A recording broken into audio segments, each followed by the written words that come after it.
वो आते हैं चंडाल की कोटि में।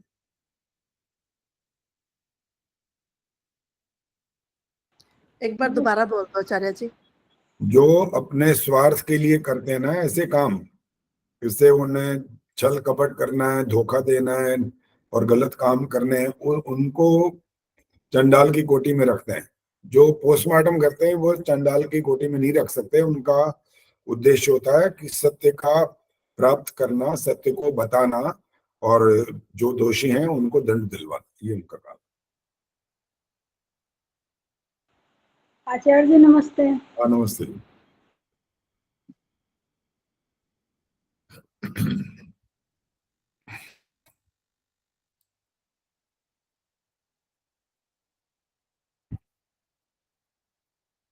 आज के जो कार्यक्रम की जो सूचना थी, जो अभी हुआ है अपना संतोष नंदवानी जी वाले कार्यक्रम में, और उसमें कुछ लोग तो जुड़े थे आप में से और कुछ लोग नहीं जुड़ पाए। कारण तो कुछ भी होगा, वो आपको पता।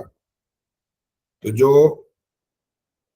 कभी कभी ऐसा विषय आ जाता है जो विस्तार से जिस पर बातचीत या चर्चा नहीं होती है, उसको भी कोशिश करनी चाहिए, वो भी उसमें हम जुड़ जाएं, उससे लाभ होता है।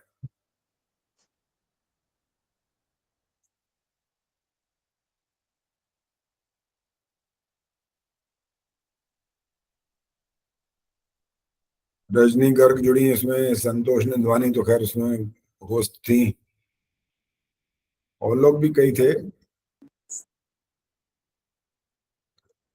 मैंने भी सुना आचार्य जी पूरा वो। अच्छा ठीक हो, बहुत अच्छा। थोड़ी रिकॉर्डिंग करिए, पर वो उसमें जाने में मुश्किल होती है। मैंने कहा था कि आप हमारा लिंक डालोगे तो हम पूरी रिकॉर्डिंग आ जाती है यूट्यूब पे। हाँ तब हो जाती है।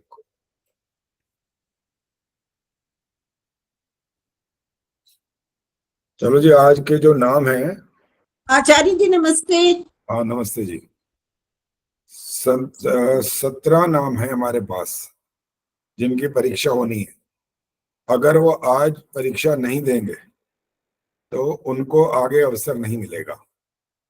ये तीसरा दिन है जब ये परीक्षा हो रही है, इसलिए 3 दिन के लिए तो हमने समय रखा ही होता है कि 50 से ऊपर लोग हो जाते हैं, 15, 16, 17 इस प्रकार से परीक्षा हो जाती है। हमारी वजह से कोई ऐसी बात हो तब तो आपको अवसर मिलता है, और आपकी वजह से हो तो अवसर फिर दोबारा नहीं मिलता। नमस्ते आचार्य। हाँ नमस्ते जी। मैं नाम बोलने वाला हूँ, और अपना नाम आप अगर आ चुके हैं तो सुन लीजिए आपका नाम कहाँ पर आने वाला है, और अगर आप नहीं सुन पाए तो फिर इंतजार करना अपने नाम की, और तब भी अगर ना आए तो फिर आपका नाम आएगा ही नहीं। कारण ये है कि आपने अपना नाम जब दिया ही नहीं है तो फिर कैसे करेंगे। इस समय थोड़ी दिया जा सकता है अलग से नाम की हमारा आप नाम लिख लो। तो इसके लिए तो पहले से तैयारी करनी पड़ती है और अपने आप को जागरूक रखना पड़ता है कि हम क्या करना चाहते हैं। तो उसके लिए बहुत अलर्ट रहना पड़ता है, और इसका जो महत्व है इस कार्यक्रम का वो भी समझना और जानना पड़ता है। अब क्रम सुन लीजिए, कहाँ से शुरुआत होनी है। आदर्श मेहता से शुरुआत होनी है। इनके बाद है रोशनी आर्या, फिर है कमलेश जांगरा, उनके बाद है राश्री पटेल, संतोष गुप्ता, सविता शर्मा, प्रेम हंस, चंदा सचदेवा, इंदिरा आहूजा, मीना आर्या। के बाद है जी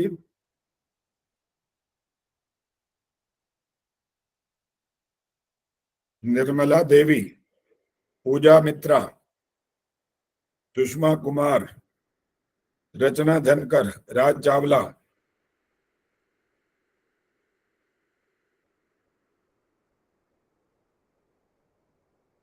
और स्वराज गुप्ता, ये भी हैं अभी।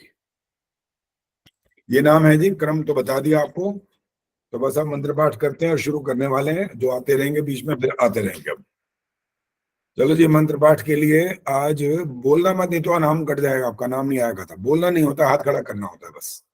हाथ खड़ा करेंगे तो समझ जाएंगे कि आप चाहते हो कि आप मंत्र पाठ करें।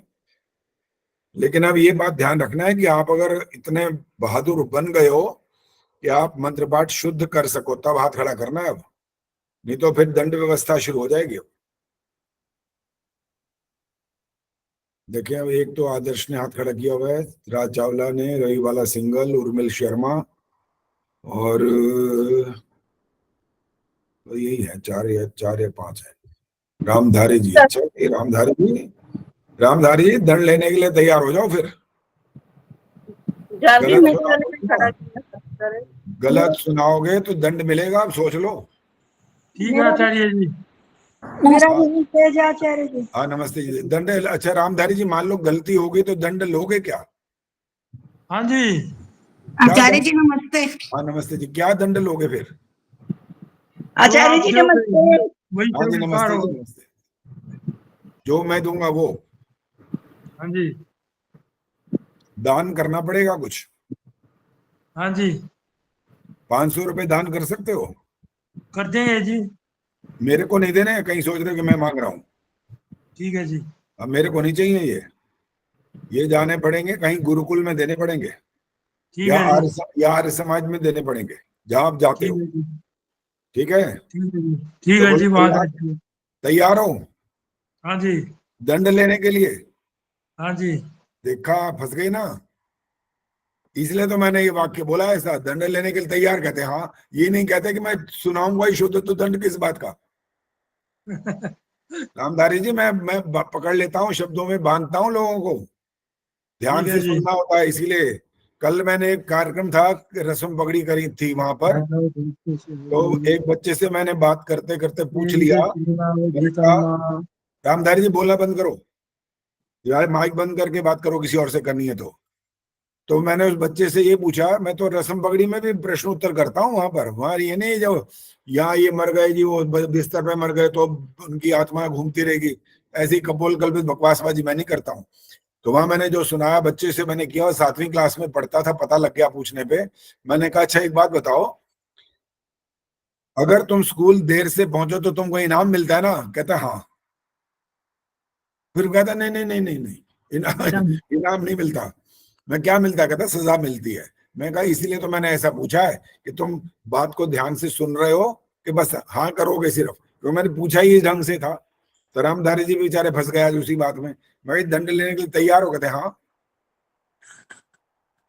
नमस्ते आचार्य जी। हाँ जी नमस्ते जी। एक और आई है जो दंड लेंगे लगता है। आज मैंने गोरियों को सुनाया था ये कि हमने सुनाया जब था? अंग्रेजी जब सीखी तो 3 शब्द यस के सीख लिए कि तुम्हें पनिशमेंट मिलेगा, यस। तुमने गलती करी, यस। तुम्हें जेल में डाला जाए, यस। तो इतना हंसी वो, मैंने कहा दैट्स व्हाट वी लर्न।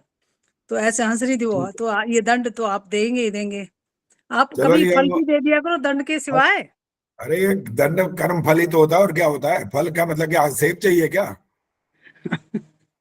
फल यही होता है, कर्म का फल। दंड माने वो कर्म का फल ही होता है। मुफ्त में थोड़ी दंड बांट रहे हैं यहाँ पर। इतना सही है। इतना इतना आसान, इतना भी सस्ता नहीं है दंड हमारा। उसके लिए तो बहुत मेहनत करनी पड़ती है, पहले समझना पड़ता है बात को, और पहले आपको सिखाते हैं, ऐसे दंड नहीं देते। गुरुजी हैं तो अच्छे वाले गुरुजी हैं, पूरा समझाते हैं, पहले एक बार नहीं कई बार, और इतनी बार पढ़ा पढ़ा के, समझा समझा के, प्रश्नोत्तर करके, लिखित में और मौखिक भी, कितनी परीक्षाएं ले ले करके तो इतना कुंदन बना रहे हैं आपको। ऐसे थोड़ी कोई 1 मिनट में बन जाओगे, बहुत मेहनत करनी पड़ेगी उसके लिए। चलो मैं रामधारी भी जी आपको माफ कर दिया।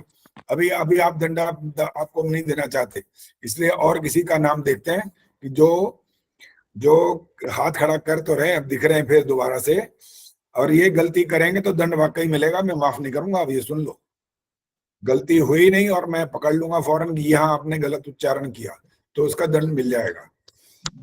चलो जी सुनते हैं गार्गी गुप्ता से। चलो जी आइए, शुरू करिए मंत्र पाठ। सहनावतु सहनौ भुनक्तु सह वीर्यं करवावहै तेजस्विनावधीतमस्तु मा विद्विषावहै। ओम शांति शांति शांति। ये जो जहां पर मंत्र समाप्त किया है वो वाला शब्द बोलो। माइक ऑन करो, माइक क्यों बंद कर दिया इतनी देर में? अच्छा अच्छा। सिर्फ अंतिम शब्द बोलना है, बाकी पूरा नहीं मैंने कहा है, सिर्फ अंतिम शब्द क्या बोला है? वही क्या बोला था? वही। अब ये तो प्रेम जी बताएंगे। प्रेम हंस जी जरा माइक ऑन करो। हाँ जी, नमस्ते आचार्य जी। हाँ नमस्ते जी। ये जो अंतिम इन्होंने शब्द बोला है तो इसमें हाँ जी। मात्रा कौन सी दिखाई दे रही है ये बताना है इन्होंने वही बोला है, ई की मात्रा थी, आई की नहीं थी। बस अब ठीक है, मैं भी यही समझ रहा था। मैंने कहा एक से जरा पहले प्रमाणित कर लूं बात को। वही बोला बेटे, वही। हाँ वही गलत तो है, वही थोड़ी होता है। ये तो ह में बड़ी की मात्रा बोल रहे हो आप। वही होता है, वही। वही होता है। ह में आई की मात्रा होती है, ए की और ए की दो मात्राएं तो आई बनता है, वही। तो अब 500 रुपए आपको दान करने पड़ेंगे। देख लो, मैं तो पहले ही ठीक कहा है। था कि हाँ ये किसको करोगे, लेकिन जिसको समाज में दे देंगे आचार्य जी। हाँ दान कर देना वहां पर, ठीक है। अब ये दंड मिलना शुरू हो जाएगा ताकि आर्य समाज को तो फायदा हो कम से कम। और आप भी आगे से पूरा ध्यान रखोगे कि ये भी गलती हुई नहीं कि आचार्य जी ने फौरन दंड की व्यवस्था कर देनी है। और दंड आचार्य जी केवल, आपने दंड भी बहुत अच्छा दिया है। हाँ और केवल ये दंड नहीं मिलेगा, अनेक प्रकार के दंड हैं अभी, वो अभी बाद में बताएंगे। अभी आज जरूरत नहीं है, तो काम समय भागता जा रहा है इसलिए और समय नहीं है। हम प्रश्न शुरू कर रहे हैं। आदर्शी आ जाओ। आचार्य जी सामर्थ्य देख के दंड देंगे। हाँ वो देखेंगे जी, कई बार सामर्थ्य पता नहीं लगता बैठे बैठे। यहाँ से देखते हैं क्या दंड दिया जा सकता है। आचार्य जी समय बचे तो मेरी भी परीक्षा ले लेना। हाँ जी देखते हैं जी। अभी अभी अभी देखो, जिसने नाम नहीं दिए पहले तो उनका तो मुश्किल ही होगा, उम्मीद नहीं है। बाकी देखते हैं। इस समय तो आज लग रहा है कहाँ मिलेगा। अभी तो 17 नाम तो अभी मेरे पास पहले से ही है। चलो आदर्श जी माइक ऑन हो गया। हाँ जी आचार्य जी नमस्ते। चलो जी, पहला प्रश्न आ गया आपका। निधिध्यासन की क्या परिभाषा है? जब सुनने और मनन करने में निस्संदेह हो जाए तब समाधिस्थ होकर उस बात को सोचना विचारना कि जैसा सुना था वैसा है या नहीं। जीव यह नहीं जानता कि यह किस कर्म का दंड है, फिर पाप कर्म करने से जीव कैसे बचेगा? प्रत्येक कार्य का परिणाम तुरंत नहीं मिलता, ये ईश्वर के हाथ में है। ईश्वर पर विश्वास रखें। जो कार्य हम कर रहे हैं, जितना हमने किया है, ईश्वर उसका उतना ही फल देता है। जब यह याद रहेगा तब जीव पाप कर्म करने से बच जाएगा। तीसरा प्रश्न, सब में जीव एक सा है या मलिन और पवित्र हो सकता है? जीव सभी में एक सा होता है, यह पाप और पुण्य कर्म से मलिन और पवित्र होता है। चौथा प्रश्न, सत्व रज और तम आत्मा में किस कारण से होते हैं? जब आत्मा में ज्ञान हो तब सत्व, जब आत्मा अज्ञान में हो तब रज, जब राग द्वेष में आत्मा लगे तब तम होता है। उत्तम तमोगुणी किन जन्मों को प्राप्त करते हैं?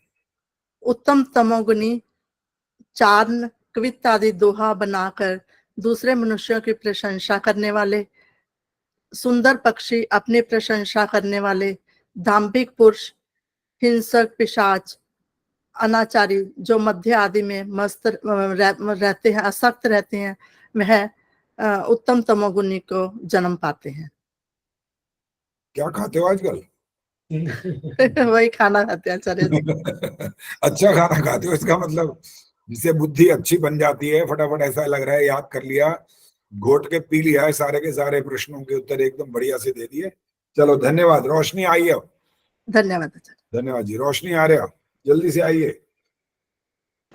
अगर नहीं आए तो अब दोबारा नाम नहीं बोलूंगा आज मैं। आचार्य जी मेरा भी नाम है क्या? फिर मेरे को जाना था आज। नहीं जाना तो अब चले जाओ, लेकिन नाम क्रम से ही आएगा। आगे सुनो भी। कमलेश जांगरा, ये तो आइए, मैंने देखा है। कमलेश जांगरा जी आइए। नमस्ते आचार्य जी। हाँ जी नमस्ते जी। वो कमलेश नेट जी चला गया था जी मेरा, क्या कह रहे हो? वो नेट कनेक्शन हट गया था जी। अच्छा कोई बात नहीं, अब तो कनेक्शन है इस समय। चलिए पहला आपका प्रश्न आ रहा है, तैयार हो जाइए अब। मध्यम तमोगुणी किन जन्मों को प्राप्त करते हैं? मध्यम तमोगुणी हाथी, घोड़ा, शूद्र, मलेच, निंदित कर्म करने हारे, सिंह, व्याघ्र, वराह अर्थात शुक्र आदि के जन्म पाते हैं। योग दर्शन में योग की क्या परिभाषा लिखी है? योगश्चित वृत्ति निरोध है। चलो नंबर मैं दे रहा हूं, लेकिन अभी एक और ठीक कर लो इस काम को। निरोध नहीं बोलना, निरोध बोलना होता है। बोल के बताओ जो बोला है मैंने। निरोध है। हाँ, ध, ठीक है, विसर्ग भी आएंगी। बोला तो है आपने, विरोध है बोला है ना। हाँ तो जी। ध का मतलब तो यही था, विसर्ग लगी हुई है पीछे, लेकिन ए की आवाज नहीं आनी चाहिए। इसका आप ध्यान रखना। अगर आगे वाले किसी मंत्र में या कोई भाग में ऐसी आवाज आ गई तो नंबर काटूंगा, फिलहाल नहीं काट। योगश्चित निरोध है। हाँ, विरोध ध बोलना है, ध नहीं बोलना। दह। हाँ, ध नहीं, अ की आवाज आती है अंत में। ठीक है, आपने वो जो कै ख ग सीखा था ना, वो बंद कर दो। बहुत साल हो गए अब तो। कितने साल के हो गए हो? बस हाफ सेंचुरी लग गई है आचार्य जी, लगभग। हाफ सेंचुरी लग रही है, तभी 50 साल तक यही बोलते रहे। खैर बोलना तो 2 साल में सीखे, पता नहीं 1.5 साल में कब सीखे होगे, लेकिन तब से लेके अब तक तो ए ही चले जा रहा है ना, अ तो आता ही नहीं। इसीलिए अ का उच्चारण गड़बड़ हो गया है। तो अब ध्यान रखना पड़ेगा ये तो, क्योंकि मंत्रों में तो और श्लोकों में और सूक्तियों में इन सब में संस्कृत है, तो इसलिए उसका उच्चारण वैसा ही करना पड़ता है। वो क्या कहेगा वाला नहीं चलेगा। चलिए अगला प्रश्न आ रहा है आपका। व्यास मुनि मुक्ति में भाव और अभाव दोनों मानते हैं, क्या ये ठीक है या ये गलत है? हाँ, ये ठीक है। शुद्ध सामर्थ्य युक्त जीव मुक्ति में आनंद को भोगता है, उसे भाव कहते हैं। अपवित्रता, पापाचरण, दुख, अज्ञान आदि मुक्ति में जीव को नहीं होता, उसे अभाव कहते हैं। अत्यंत रजोगुणी कौन से जन्म प्राप्त करते हैं? तलवार से मारने, कुदाल से खोदने वाले, मल्लाह, नौका आदि चलाने वाले, नट शस्त्रधारी भृत्य और मद्यपान पीने में आसक्त रहते हैं, ऐसे जन्म अत्यंत रजोगुणी को प्राप्त होते हैं। संसार में सब जीवों के सुख और दुख एक से क्यों नहीं है? इसका सीधा सा उत्तर है कि सब जीवों के जब कर्म अलग अलग होंगे तो उनके सुख दुख एक जैसे कैसे हो सकते हैं। कोई अधिक पुण्य करता है, कोई अधिक पाप करता है, इसी कारण से उनके सुख दुख अलग अलग होंगे, एक जैसे कभी नहीं हो सकते। वाह, क्या बात है। कितना देखो जोश के साथ बोला है, लठ बजा बजा के। कैसे नहीं होंगे, ऐसे ही होंगे बस। कैसे हो ही नहीं सकता इसके अलावा तो कुछ और। कैसा जबरदस्त जवाब देते हो भाई, अब पता नहीं सारे के सारे ज्ञानी ध्यानी पंडित होते जा रहे हो सब। और यही लठमार वाला जो है ना, ये ज्ञान विज्ञान ये जमा के रखना, भूलना नहीं इसको अब। और ये बच्चों को जरूर सिखा देना अपने। हाँ जी। और अपने रिश्तेदार वाले जो बच्चे हो ना, उनको भी बिठा के, कभी वही मौका लग जाए ना, घर आते होंगे कभी, तो उनको भी बिठा के ये लेक्चर पिला देना उनको भी समझ आनी चाहिए। ये नहीं हो कि अपने बच्चों को तो सिखा दिया, बाकियों का पता ही कुछ नहीं। बाकी फिर वो बच्चे आपके भी उनके साथ मिल मिला के फिर उनके जैसे ना बन जाए। इसलिए घोट के जैसे पी जाते हो ना, प्रश्नों के उत्तर देते हो, ऐसे ये सिद्धांत भी घोट के पिलाने वाले होते हैं। तब बच्चे अज्ञान अंधकार से बचते हैं, नहीं तो अंधविश्वास में जाने में ज्यादा देर नहीं लगती। मूर्ख बनाने वाले बहुत हैं दुनिया के अंदर, 1 मिनट नहीं लगाते, ऐसा लालच देते हैं कि बच्चा फिर भाग जाता है उधर ही, फिर अपनी तरफ लौटाना बड़ा मुश्किल होता है। बच्चे तो कुछ भी नहीं मानते आचार्य जी, उनको यही समझाती रहती हूँ मैं।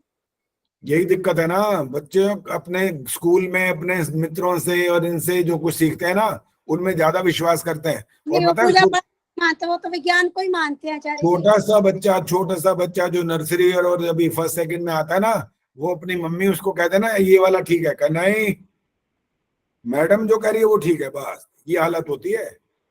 तो इसका अर्थ तो ये निकल रहा है, मैडम को कौन समझाएगा? ये मैडम जो गलत पाठ पढ़ाती जा रही है उसका क्या इलाज है? इस बात का अर्थ होता है सब लोगों को वेद ज्ञान प्राप्त करना चाहिए। ये नहीं प्राप्त किया तो सत्यानाश होगा ही होगा। रोशनी जी आ गई आप? आइए चलिए। नमस्ते आचार्य जी। मेरे 2 हैं आचार्य जी, 2 रह रहे हैं अभी। कितने रह रहे हैं? 10 थोड़ी पूछने थे, 5 पूछने थे, हो तो गए। 2 रह गए आचार्य, 3 हुए हैं। 3 हुए? मैं तो 5 के नंबर लगाए बैठा हूँ। 3 हुए हैं। रिकॉर्डिंग में सुन लेना फिर बात करना। हो गए हो गए? जी शिक्षा क्या बोली है? हो गए हैं। देखा, अब नंबर काट लूंगा इसके, ऐसे बोले तो। हर बार मेरे को ही गलत सिद्ध करने में लगे वो सारे के सारे। वही है, अपना ना ध्यान रखते कि तुमने मैं तो कह रहा हूँ 5 के नंबर लगाए बैठा हूँ और कह रहे अभी 2 रह रहे हैं। रोशनी के तो हो गए थे आचार्य जी। रोशनी का हो गया पर परीक्षा? नहीं हुआ। कौन बोला भैया? अंजू जी। कौन बोला? निर्मल की आवाज है। निर्मल डाबरा कौन है, उनकी आवाज। निर्मल डावरा जी आप बोले हैं? हो गए हैं। नहीं क्या हुआ हो थे। गए हैं? कमलेश के हुआ। ठहर रोशनी मत बोले, निर्मल जी बोलेंगे। क्या बोला जी आपने? आचार्य जी मेरे को ऐसे लगा कि रोशनी का हो गया है टेस्ट। नहीं, पहली बात तो बीच में बोलना मना है, आपने नहीं हाँ बोलना। जी, तो हाँ यहाँ जी, पर हाँ जब जी। नंबर नहीं लगे तो इसका मतलब यहाँ पर देखो 95% से ज्यादा मेरा काम ठीक होता है। हाँ हाँ जी, हाँ 5% जी। गलत हो सकता है, मैं मान लेता हूँ। क्यों भाई, आखिर कोई ना कोई भूल भाल तो हो सकती है, लेकिन मैक्सिमम तो हम ठीक ही कर रहे हैं ना, इसलिए हाँ बीच जी, में बोलना मना है। और जिसके ठीक लिए है जो कहा आचार्य गया जी, ठीक है। उत्तर दें। धन्यवाद बहुत बहुत। ठीक है जी, धन्यवाद। चलो जी रोशनी, आपका पहला प्रश्न। हाँ जी। किन कारणों से जीव को कैसा कैसा जन्म मिलता है? जो नर शरीर से चोरी, पर स्त्रीगमन और श्रेष्ठों को मारने का काम करते हैं, दुष्ट काम करते हैं, उनको वृक्ष आदि स्थावर योनि का जन्म प्राप्त होता है। जो वाणी से पाप कर्मों को करता है, उनको पक्षी और मृग का जन्म मिलता है। और जो मन से दुष्ट कर्म करते हैं, उनको चंडाल आदि का शरीर धारण करना पड़ता है। परमात्मा जिसे चाहे जो दे सकता है, क्या यह कथन ठीक है? नहीं, ये कथन ठीक नहीं है। परमात्मा जिसे जो चाहे दे दे, वह न्याय नहीं कहलाएगा। जिसने जैसा कर्म किया है उसको वैसा ही फल प्रदान करना, यही ईश्वर का कार्य है। जिसे जो चाहे दे दे वह पक्षपात कहलाएगा। ईश्वर कभी पक्षपात नहीं करता, क्योंकि वह पूर्ण न्यायकारी है। सत्व गुणी कौन सा जन्म प्राप्त करते हैं? तपस्वी, यति, सन्यासी, वेद पाठी, ज्योतिषी, अंक, विमान चालक और दैत्य जो अपने शरीर का पोषक करते हैं, वो सत्व गुण को प्राप्त होते हैं। कितने प्रश्न हो गए? शायद 4 हो गए। ये ले, देखा वो तो कह रही है 2 और मेरे से सुन लो, भी मेरे तो पूरे ना हुए, और ये 3 के बाद ही कहने लगी 4 हो चुके हैं। पता नहीं आचार्य जी, होश नहीं रहता इसमें। बहन ही हो ना आखिर तो, वो ज्यादा कर रही हो, करे मेरे का सुने ही ना, और ये करी मेरे से पहले ही सुन बैठे हो। चलो अच्छा अभी सुन लो, 3, चलो मैंने तीन तैयारी हुए, तो कर रखी है, वैसे पता नहीं बाकी। अभी 3 हुए हैं, चौथा और 5वां बाकी है। हाँ चौथा जी। प्रश्न है, अत्यंत पुरुषार्थ किसे कहते हैं? आध्यात्मिक अर्थात शारीरिक शरीर संबंधी पीड़ा, आदि भौतिक दूसरे प्राणियों से पीड़ित होना, और आदि दैविक जो अति ताप, अति वृष्टि और अति शीत, मन और शरीर मन और इंद्रियों की चंचलता से जो होती है, इन तीव्र दुख से छुड़ाकर मुक्ति को प्राप्त करना अत्यंत पुरुषार्थ कहलाता है। चलिए अंतिम प्रश्न अब आपका 5वां। अव्याहत गति का क्या अर्थ होता है? जो ब्रह्म सर्वत्र पूर्ण है, उसी में स्वतंत्र जीव, मुक्त जीव अव्याहत गति से चलता है। उसमें उसे कहीं कोई रुकावट नहीं होती। मुक्त जीव विज्ञान आनंद पूर्वक स्वतंत्र विचरता है। चलो जी, धन्यवाद। हो गए जी आपके भी 5 प्रश्न। धन्यवाद आचार्य जी। ठीक है जी, आगे अब हैं जी राश्री पटेल। नमस्ते आचार्य जी। हाँ नमस्ते जी।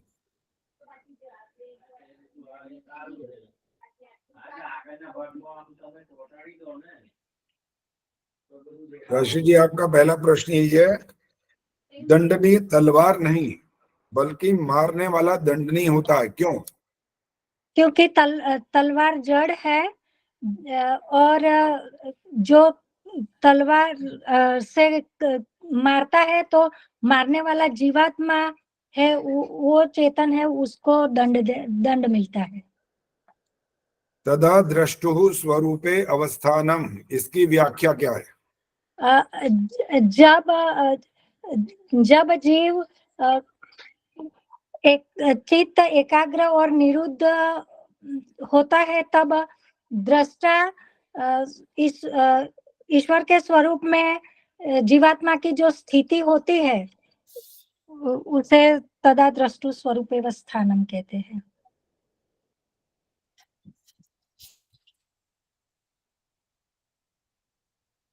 जो मनुष्य सात्विक वृत्ति के होते हैं वे क्या कहलाते हैं? जो मनुष्य सात्विक वृत्ति के होते हैं वो देव अर्थात विद्वान कहलाते हैं।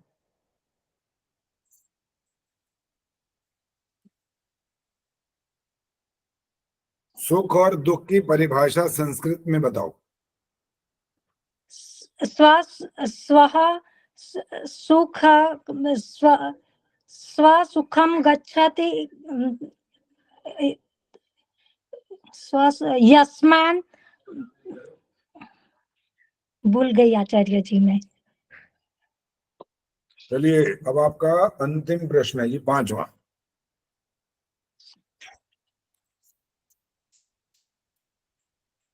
जीव अल्पज्य है, त्रिकालदर्शी नहीं, इसका क्या अर्थ है? जीव अल्पज्य है, उसको जो करता है वो इस जन्म में भी वो जो करता है वो भी उसको पूरी अच्छी तरह से याद नहीं रहता है, तो फिर क्योंकि उसका ज्ञान सीमित होता है, परमात्मा जैसा अनंत नहीं होता है, सर्वज्ञ नहीं होता है, तो अल्पज्य होने के कारण उसको जो इस जन्म में भी किया होता है वो भी पूरा याद नहीं रह सकता।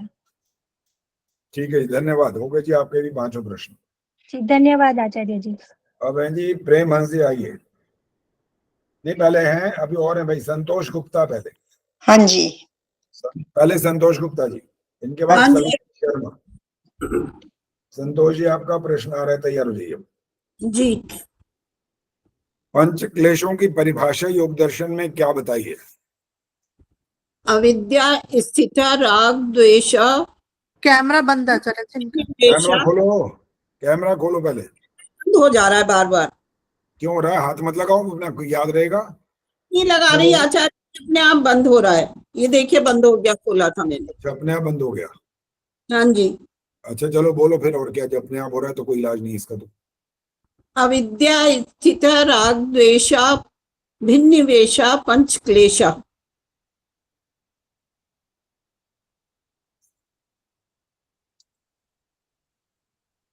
परमात्मा जिसे चाहे जो दे सकता है, ये भी कथन ठीक है क्या गलत है? ये कथन गलत है। परमात्मा पक्षपात नहीं करता है किसी के साथ में भी। परमात्मा जिसने जो कर्म करा है उसको वही उसका फल देता है, क्योंकि वो पक्षपाती नहीं है, पूर्ण न्यायकारी है।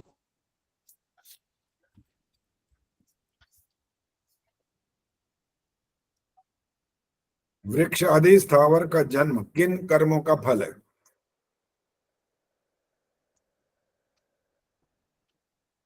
जो मनुष्य चोरी, परिस्त्री गमन, दुराचरण आदि करते हैं उनको वो वृक्षादि स्थावर का जन्म पाते हैं।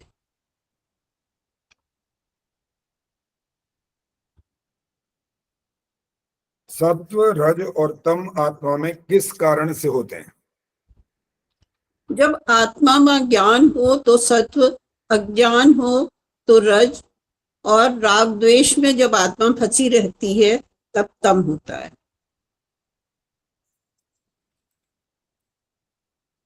उत्तम तमोगुणी किन जन्मों को प्राप्त करते हैं?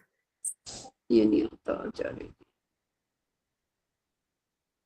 जो मनुष्य चारण और स्वयं अपने आप अपनी प्रशंसा करते हैं वो आचार्य जी नहीं आता ये। कोई बात नहीं, जितना सुनाया वो तो ठीक सुना दिया, उसके नंबर दूंगा, चिंता ना करिए। उतने तो मिलेंगे, बाकी ज्यादा तो नहीं मिल सकते, लेकिन मिलेंगे जरूर, क्योंकि थोड़ा सा आपने ठीक सुनाया, बाकी आप भूल गए। चलो हो गए जी 5 प्रश्न आपके भी। सविता शर्मा। नमस्ते आचार्य जी। नमस्ते जी। अत्यंत रजोगुणी कौन से जन्म प्राप्त करते हैं? तलवार आदि से मारने वाले, कुदाल से खोदने वाले,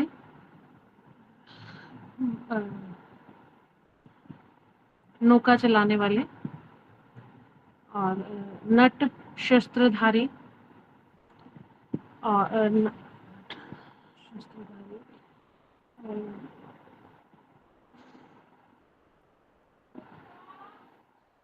मध्य आदि का पान करने वाले, जो मध्य आदि में आसक्त रहते हैं, वो ये जन्म प्राप्त करते हैं। योग दर्शन में योग की परिभाषा क्या है? योग चित्तवृत्ति निरोधा।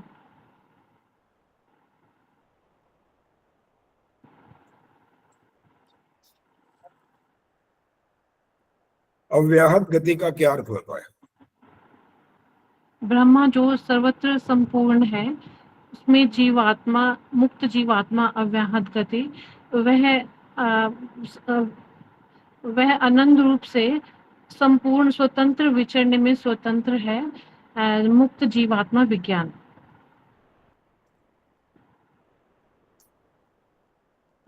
जीवात्मा मुक्ति प्राप्त करने पर ईश्वर बन सकता है?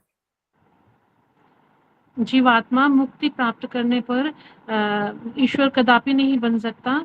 ईश्वर, जीव और प्रकृति अनादि हैं, तीनों अलग अलग सत्ताएं हैं, ये एक नहीं हो सकती।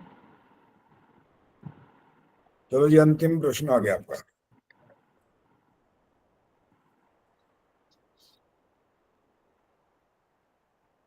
जीव अल्पज्य है, त्रिकालदर्शी नहीं, इसका क्या अर्थ होता है? जीव का ज्ञान सीमित ज्ञान है, उसे वर्तमान में किए गए भी अपने पूर्ण कर्मों का याद नहीं रहता, तो इसीलिए वह त्रिकालदर्शी नहीं कहा सकता, वो अल्पज्य है। ठीक है जी, धन्यवाद। धन्यवाद। प्रेमहंस जी आइए। हाँ जी आचार्य जी।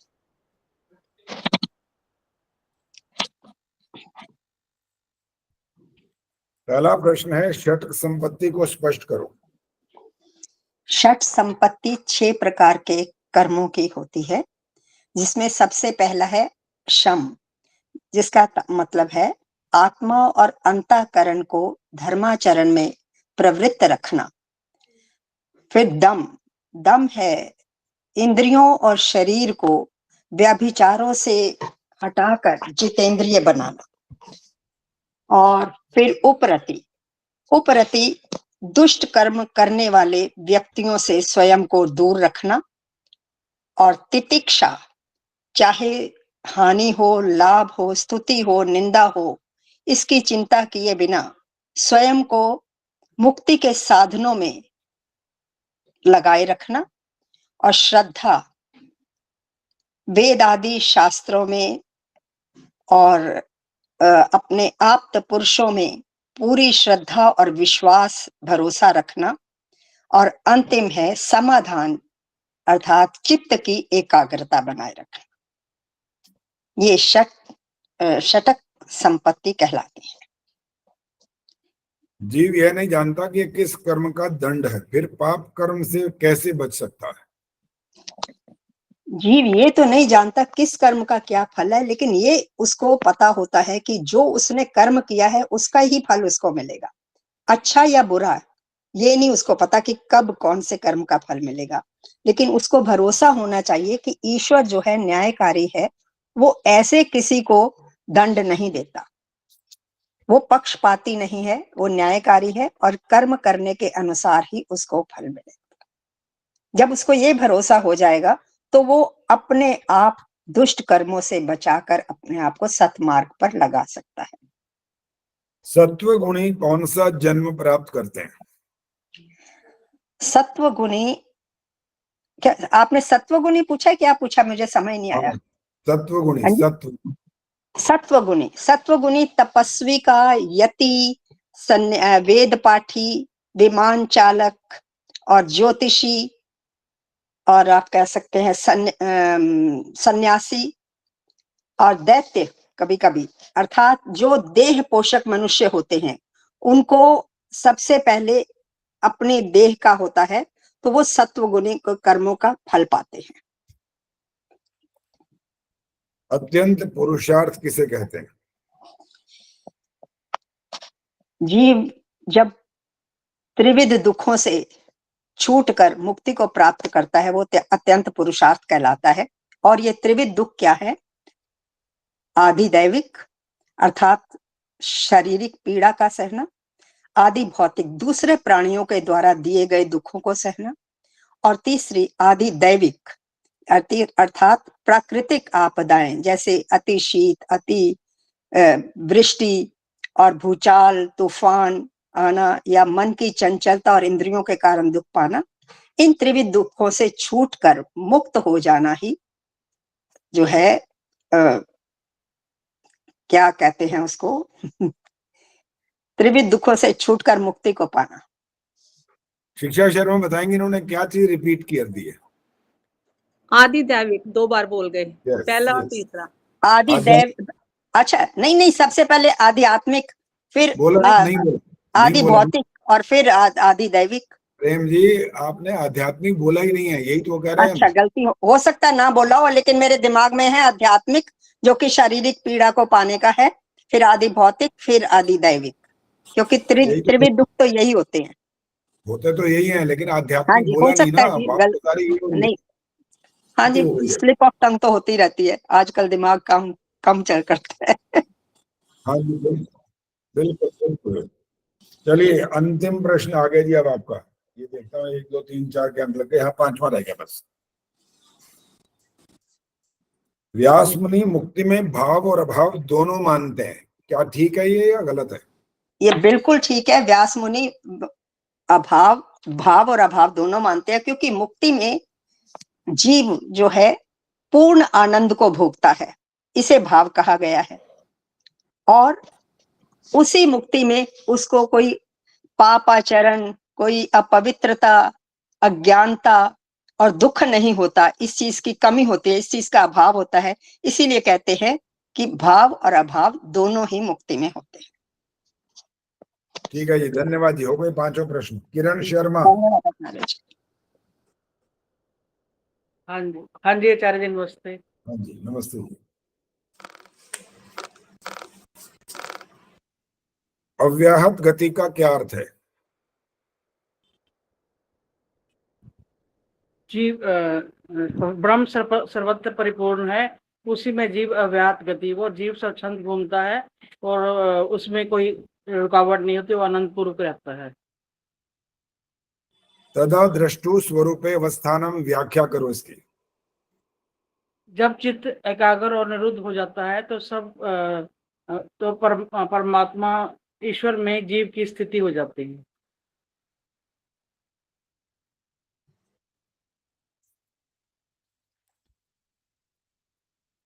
मध्यम तमोगुणी किन जन्मों को प्राप्त करते हैं?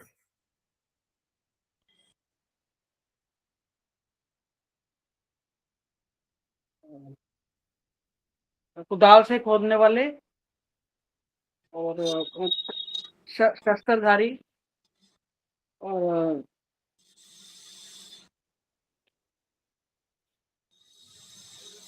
नट भरते आदि के कार्य करने वाले और मध्य के नशे में रहने वाले अत्यंत तमोगुणी व्यक्ति।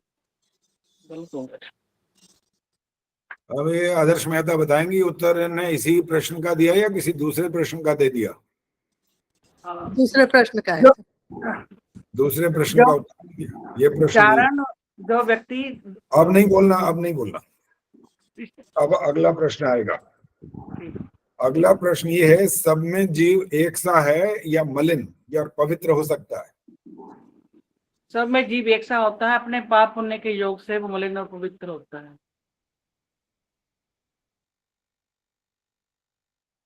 पांचवा प्रश्न, परमात्मा जिसे चाहे जो दे सकता है, ये कथन ठीक है या गलत है? परमात्मा जिसे चाहे जो दे सकता है, ये कथन ठीक नहीं है, ये फिर न्याय नहीं कहलाएगा। परमात्मा पूर्ण न्यायकारी है, वो किसी के साथ पक्षपात नहीं करता और उस कर्मों के अनुसार ही वो हमेशा फल देता है। जो पाप कर्म करते हैं उन्हें दुख दिया, मतलब उस प्रकार का कर्म दुख का मिलता है, और जो अच्छे कर्म करते हैं उन्हें शुभ कर्म का फल मिलता है। ठीक है जी। परमात्मा हमेशा न्याय करता है, पूर्ण न्यायकारी है। मीना आर्या। हाँ जी मीना आर्या। हाँ जी जीव अल्पज्य है, त्रिकालदर्शी नहीं, इसका क्या अर्थ है? जीव में समर्थ है, सीमित ज्ञान है, वह वर्तमान में जो भी कार्य करता है उसको वो भी ये स्मरण नहीं रहते हैं, इसलिए वो जबकि वह स्वयं करता है। पंच क्लेशों की परिभाषा योग दर्शन में क्या बताई गई है? अविद्या, अस्मिता, राग, देशाभिनिवेशा, पंच क्लेशा। आपने भी कोई अच्छा खाना पीना शुरू कर दिया है इसका मतलब?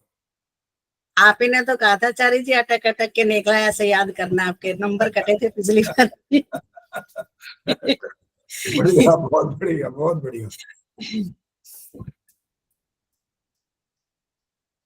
वृक्ष आदि स्थावर का जन्म किन कर्मों का फल है? जो क्या वृक्ष आदि जो क्या पर स्त्री गमन करता है, शरीर से चोरी आदि करता है और दुष्ट आत्माओं को जो मारता है उसको वृक्ष आदि का जन्म मिलता है।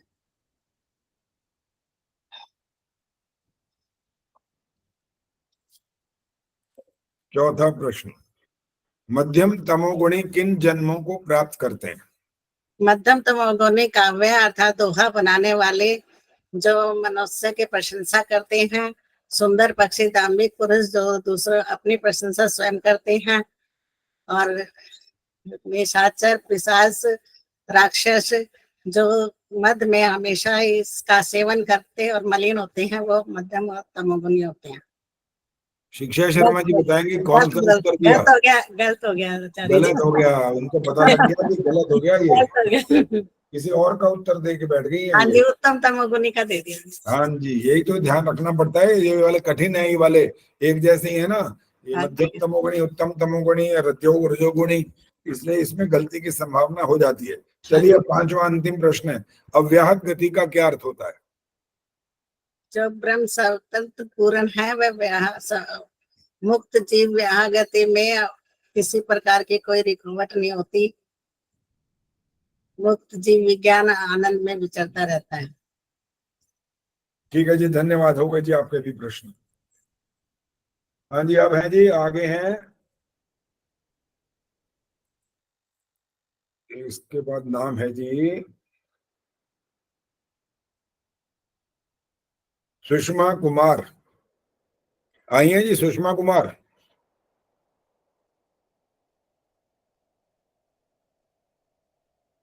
रचना धनकर,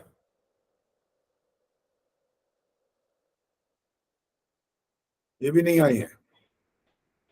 राज चावला जी आई हैं, आइए। हाँ जी, नमस्ते आचार्य जी। हाँ, नमस्ते जी।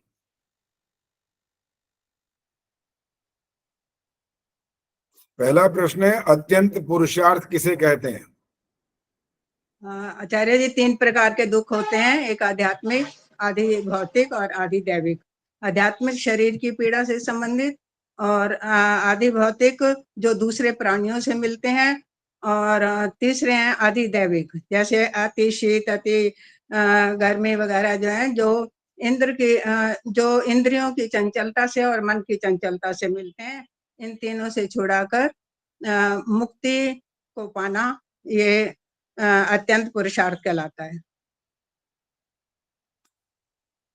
जीवात्मा मुक्ति प्राप्त करने पर ईश्वर बन सकता है क्या?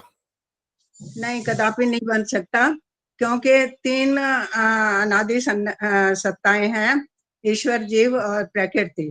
तीनों की स्वतंत्र सत्ताएं हैं, तो इस जीव जो है कभी भी ना बन सकता है, ना बना है, ना ही बनेगा।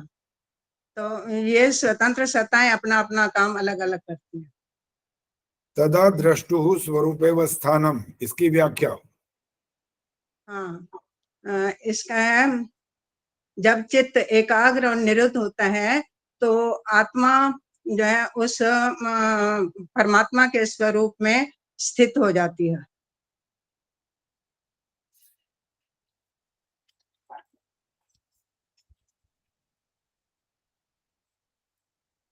सुख और दुख की परिभाषा संस्कृत में क्या है? स सुखम गच्छति यस्मिन् स्वर्गा अते विपरीतो दुख नरक भोगी दुख भोगी नरक इति। 5वां अंतिम प्रश्न, संसार में सब जीवों के सुख और दुख एक जैसे क्यों नहीं है? सब जीवों के दुख सुख एक जैसे नहीं हो सकते, क्योंकि सब जीवों के कर्म भी अलग अलग होते हैं। कोई पाप अलग ज्यादा करता है तो कोई पुण्य ज्यादा करता है, तो उसी के अनुसार ही परमात्मा उन्हें सुख दुख के रूप में फल प्राप्त कराता है। ठीक है जी, धन्यवाद। धन्यवाद जी आपका। इनके बाद है जी सुमना आर्या। आइए जी सुमना आर्या। आइए, नमस्ते आचार्य जी। आचार्य जी मेरे बहुत पहले से याद किए हुए हैं, अभी मैं व्यस्त थी उत्सव में तो मैं ठीक से नहीं बता पाऊंगी। कोई बात नहीं, जितने बता पाओगे उतने ही नंबर मिल जाएंगे। फिर ठीक है। नंबर तो कर्म के आधार पर ही मिलते हैं जी, जैसा कर्म वैसा फल। पहला प्रश्न, निधिध्यासन की परिभाषा बताओ। जब हम कोई भी उपदेश इत्यादि को हम सुनते हैं, फिर उसके बाद उसका मनन करते हैं, फिर हमने इसमें क्या सुना क्या समझा, और फिर उसका निधिध्यासन करते हैं कि ये ठीक है कि नहीं, जो हमने सुना समझा वो सही है कि नहीं।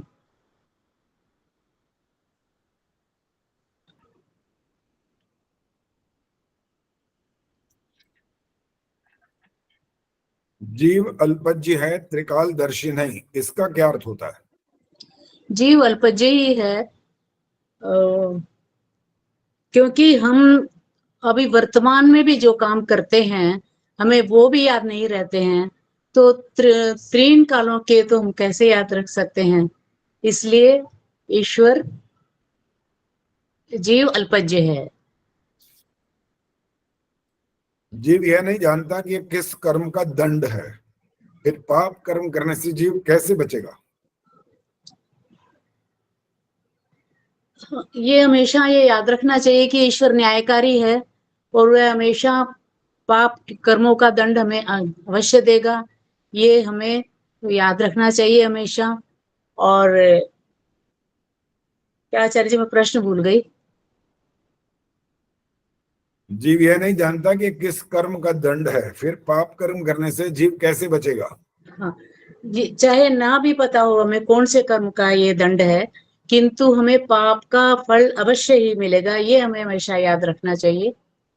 ये ईश्वर न्यायकारी है, हमेशा पाप का फल देता ही है।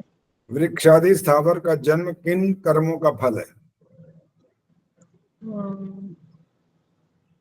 नहीं बता पाऊंगी आचार्य जी।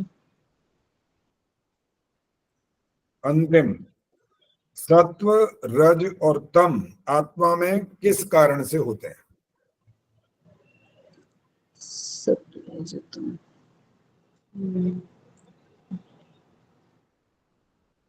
आचार्य जी ठीक से नहीं जवाब दे पाऊंगी। तो जो गलत है वही जवाब दो फिर। ठीक से नहीं उनके मन में जब सात्विकता रहती है तो सतुगुणी रहता है, जब चंचलता रहती है तो रजोगुणी होता है, और जब अज्ञान रहता है वो तमोगुणी होता है। थोड़ा थोड़ा ठीक है, थोड़ा थोड़ा गलत है, क्योंकि ये आइडिया जो आप असल में लगा गए इस बात के लिए, आपने कहा ना चलो पता नहीं ठीक नहीं दे पाऊंगी, तो जो हम व्याख्यान सुनते हैं ना, ज्यादातर प्रवचन करने वाले कोई आवश्यक नहीं कि हर बात को ठीक ही बोले, कोई बातें उनकी भी ऐसी होती हैं जिस पर हम चिंतन पहले से नहीं करते या हमारे पास वो ज्ञान नहीं होता, तो हम समझ रहे होते हैं कि जो इन्होंने बोला वो ठीक ही होगा, और उसका मिलान कहाँ से करना होता है? सत्यार्थ प्रकाश हमारे पास एक बहुत बड़ा ग्रंथ है, उसमें से पढ़ करके पता लग जाता है कि ये जो कुछ बोला गया वो ठीक है क्या गलत है। तो इसीलिए 7वां समुल्लास, 8वां समुल्लास, 9वां, 10वां मैंने इसीलिए यही वाले पढ़ाया है। 10वां तो पढ़ाना है, अभी पढ़ाया नहीं है, क्योंकि इनमें वैदिक सिद्धांत भरे पड़े अच्छी तरह। अब छठे में राजधर्म वगैरह है, तो राजधर्म का हमारा ज्यादा लेना देना इतना हो नहीं सकता। कोई कोई होता है जो इस बात को करता है, उसका पूरे पिछली पीढ़ियां चल रही होती हैं, तो वो उस क्षेत्र में काम करता है। वो रेयर लोग होते हैं, सारे ज्यादा लोग नहीं होते हैं वो। तो इसलिए जो ज्यादा इंपॉर्टेंट था मैंने इसलिए उन सब मुल्लासों को सिखाया पढ़ाया, ताकि लोग जो हमारे जीवन से ज्यादा संबंध रखती हैं बातें उसको पहले सीख जाए। बाकी पढ़ने में तो सारा पढ़ना होता है, ये थोड़ी कि कोई छोड़ दे, पढ़ना सारा होता है। और मैंने पहले से मुल्लास का भी परीक्षा लिया हुआ है, 100 नामों की जो मैंने पूछा था, तो आपने बहुत अच्छे अच्छे उत्तर दिए थे जो जिन्होंने प्रश्न उत्तर किए हैं। चलिए अब आपका रह गया मेरे ख्याल से। आचार्य जी आपसे अनुमति मांग रही हूँ, मैं जाऊं, डॉक्टर के पास जाना है। हाँ जी जाओ जी। ठीक है जी, धन्यवाद। लो जी अब आपका हो गए, 5 प्रश्न हो चुके हैं बस, और नहीं है। अब है जी आगे, नाम है स्वराज गुप्ता। हाँ जी स्वराज गुप्ता जी, परीक्षा देनी है या नहीं देनी बताइए। आचार्य जी वो परीक्षा नहीं दे पाएंगी, उनकी आंखें ठीक नहीं है। अच्छा ठीक है जी। सरला गंभीर, आपकी परीक्षा तो हो चुकी है भाई। और किसने बोला था भी एक मेरी परीक्षा ले लेना आज, कौन है? शकुंतला जी आचार्य जी। कहाँ है, दिखाएं किधर है? माइक ऑन कीजिए आप अपना। अच्छा शकुंतला जी ने पहली परीक्षा दी है कि नहीं दी है? नहीं, मैं पहली बारी दूंगी और आज मैंने थोड़ी देर ही बस अभी पहले पढ़ा। अच्छा थोड़ा सा पुरुषार्थ किया मतलब आज। हाँ थोड़ा सा। चलो वैसे आपको अवसर दे रहा हूँ, लेकिन मैं पहले जो इसने पहली परीक्षा नहीं दी उसको अवसर नहीं देते, क्योंकि आप जुड़े ही बाद में असल में बहुत दिनों बाद, तो आपको मौका मिल रहा है। चलो पहला प्रश्न आ रहा है आपके सामने। उत्तम तमोगुणी किन जन्मों को प्राप्त करते हैं? उत्तम तमोगुणी, एक मिनट, पहला ही प्रश्न भूल गई। उत्तम तमोगुणी, आचार्य जी पहले ही मैं अटक गई। पहले में अटक गए, चलो दूसरा बोलो फिर देखते हैं। योग दर्शन की परिभाषा क्या है योग दर्शन में? योगश्च चित्त वृत्ति इति, योगश्च इति चित्त निरोधा इति योग। ये भी गलत है, ठीक नहीं है ये भी। योगश्च इति चित्त निरोधा, ये तो गलत हो रहा है यहीं पर। सर इसे सही करो, बताओ। योगश्च चित्त वृत्ति निरोधा, ये है, इति नहीं है। चित्त वृत्ति निरोधा, इति नहीं है बीच में, यहाँ ईद गलत हो रहा है इसीलिए।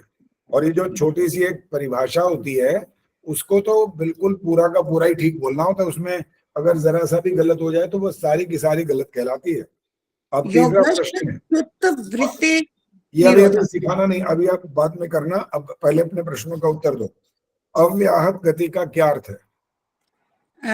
भ्रम, अव्याहत गति का मन जो है एकाग्र और निरुद्ध होता है, ईश्वर के स्वरूप में जीव का जीवात्मा की स्थिति का होना,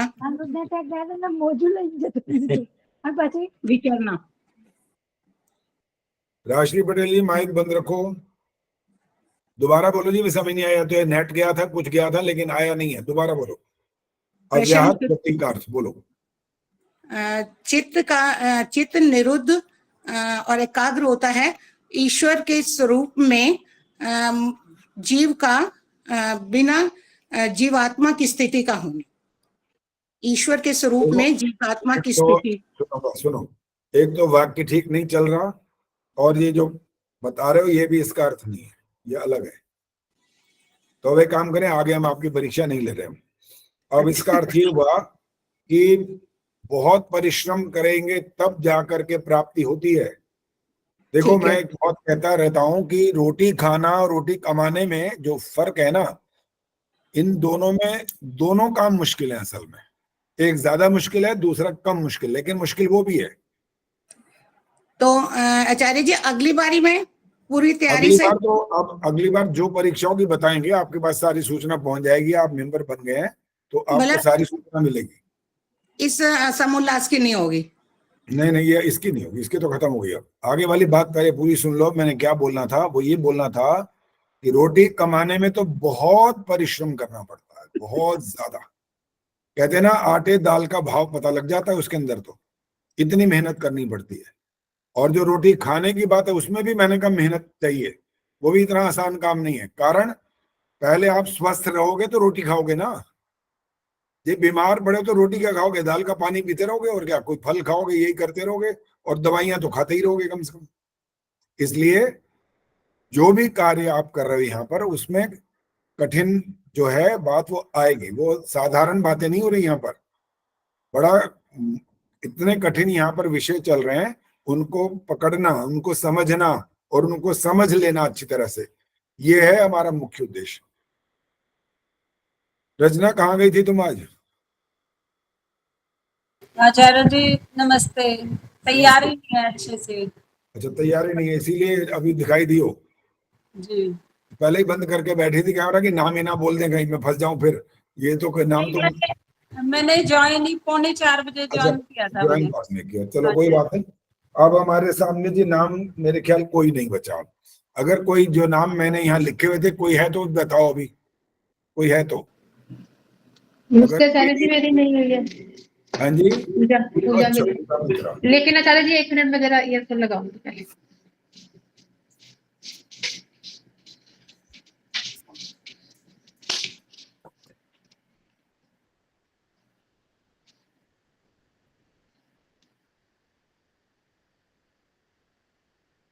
पूजा मित्रा, आइए।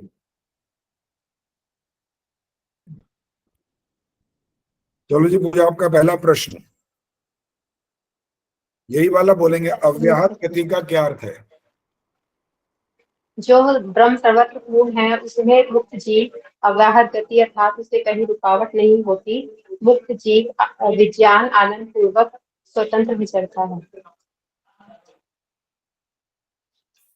ये जो कान में लगाए, इससे मतलब आंसर जल्दी याद हो जाते हैं?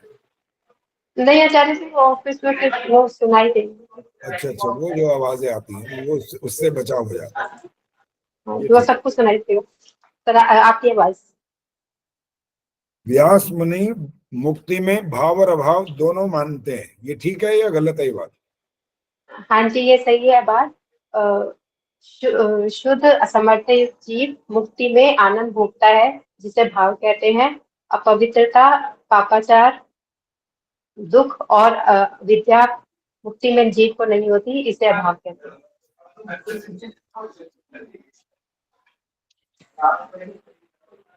ये आवाज अभी भी आ तो रही है हमारे पास, वही बोल रहे हैं।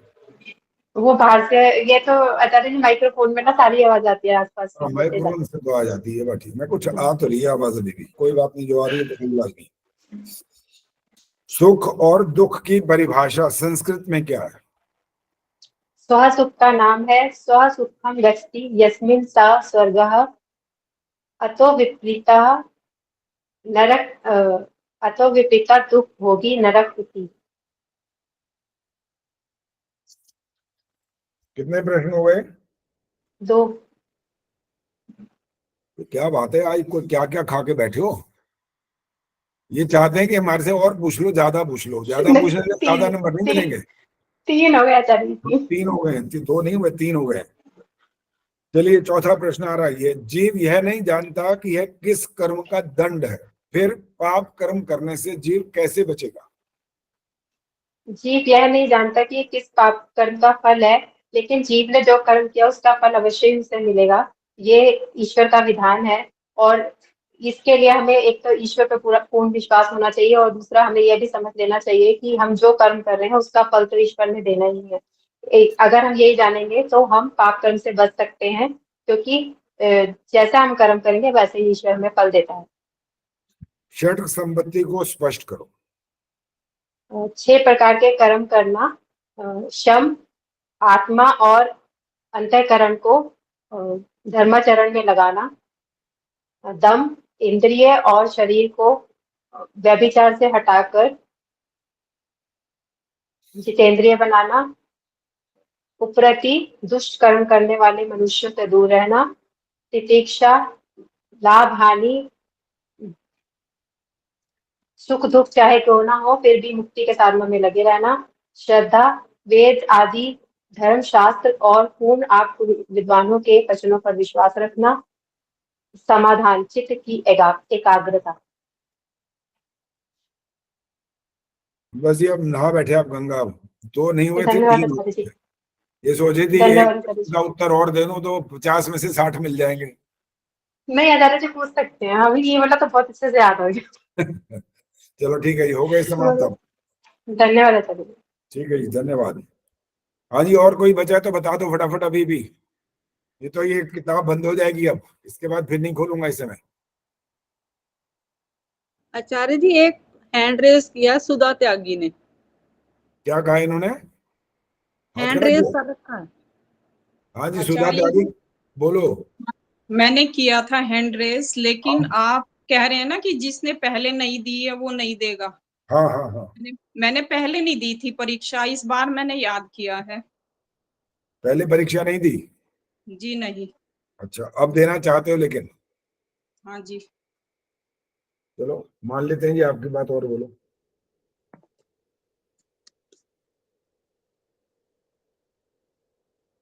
स्कूल में तो कभी कभी ऐसा होता है कि जो एक परीक्षा पहले हो चुकी होती है और अगली नहीं हो सकती, तो उसके आधार पर नंबर मिल जाते हैं, या नहीं मिलेंगे? कोई बात नहीं। हाँ, यहाँ तो वही मिलेंगे जो आप उत्तर दे रहे हो, बस इससे पहले वाले नहीं दिए तो उसके इसके आधार पर पहले वाले नंबर नहीं मिल सकते यहाँ। मुमुक्षु का नित्य प्रति कर्तव्य क्या होता है?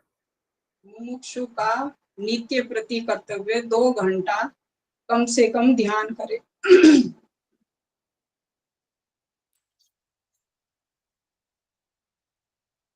ये आधा उत्तर दिया आपने, आधा रोक दिया, आधा और बचा हुआ था, जो इंपॉर्टेंट चीज थी वो रह गई है। आगे चलो। ध्यान योग से देखना। कौन बोला? यही बोली है? मैंने, हाँ जी, ध्यान योग से। अब नहीं बोल सकते, मैंने जब बोल दिया उस प्रश्न के उत्तर के बारे में बात कर दी तो वो बात समाप्त हो गई। अगला प्रश्न है, जीव अल्पज्य है त्रिकालदर्शी नहीं, इसका क्या मतलब होता है? क्योंकि जीव का सामर्थ्य सीमित है, वह त्रिकालदर्शी नहीं हो सकता, क्योंकि जो वर्तमान में बातें की गई हैं वो भी स्मरण नहीं रहती हैं, इसलिए। तीसरा प्रश्न, जी। सुख और दुख की परिभाषा संस्कृत में क्या है? स्वः सुख का नाम है, स्वः सुखम गच्छति यस्मिन् सन् स्वर्गः अतो विपरीतो दुख भोगी नरक इति।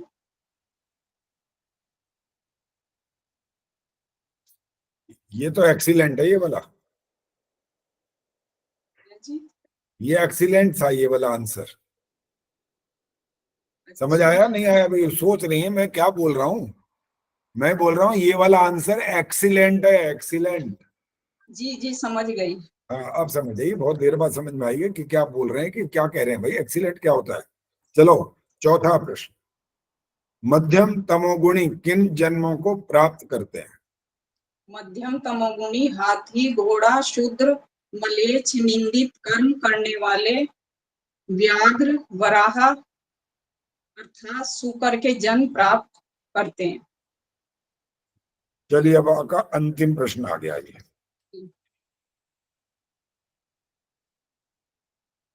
अव्याहत गति का क्या अर्थ है?